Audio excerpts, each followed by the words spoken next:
Sam, congrats and well played. Can you sum up your feelings after the game and how big a boost is that ahead of the World Cup to be in?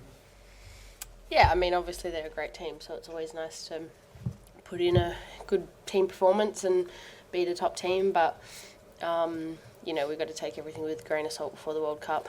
It's about building on our performances and where we can get better. So, of course, it feels really nice right now, and we will enjoy it tonight. But, it's just one step in the journey to the World Cup. Are you okay? You look like you might be moving up. Yeah, I mean, I've jarred my knee a little bit, but I'll be ready for Villa on Sunday, that's for sure. Yeah, Sam, congratulations. You say there about sort of enjoying it tonight and not thinking too much ahead, but how much that sort of confidence boost or how much momentum can you get from a victory like this against obviously, European champions?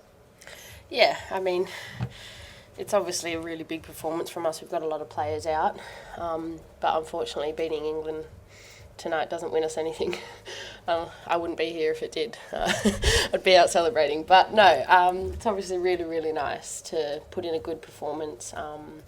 We've had some up and down performances over the last couple of months, so to finish out tonight before we go home before the World Cup, it's really nice, and they're a really good team. So a lot of girls haven't played a team like this and players as good as these players, so it's a big performance for us as a team, but some players played great today individually too. Sorry, just over here, please. Just kind of talk us through your goal, I suppose. The pitch was very heavy, around about that centre back position. So did you kind of smell blood when you got to get the goal? Honestly, I thought the ball was going to get to me without the bounce, without Leah touching it, but the wind kind of was swirly all night, so just had to pray on it. Obviously, as a striker, that's kind of what you do. You have to hope that someone makes a mistake, and just had to make sure I was there. And once I saw that it was kind of floating, I kind of knew that there was going to be a miscommunication between the two, and fortunately for me, again, it went well. Sam, was there any question about your fitness you're always going to play tonight? We've read these stories that you might have an injury or be carrying an injury. What's the score with that? No injury. Look, I've had a big few months. I've got a bit of a sore foot, but it was about the bigger picture. There's a World Cup coming. Between the national team and Chelsea, we've tried to figure out the best plan for myself, which is best for both teams. And this week, the best plan was to, after a really big really big month with Chelsea, that it was best that we managed my load. And the plan was always to play 90 minutes tonight. So I'm good to go, and like I said, I'll be good to go Sunday against Villa.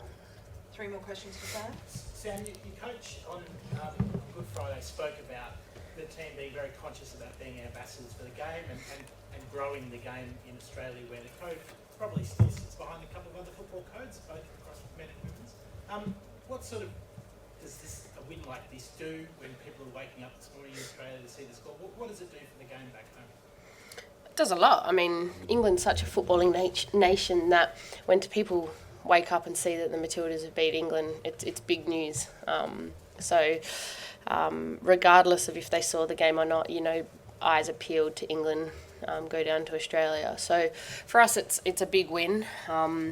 But like I said, we're not getting too far ahead of ourselves. England are a good team. We have to go home and play with all those pressures of the home crowd. But these wins are obviously good for the team and obviously for the fans. But yeah, hopefully waking up today, there's a few happy Aussies. Final two. Well, no final two. Thanks very much, everyone. Thanks, guys.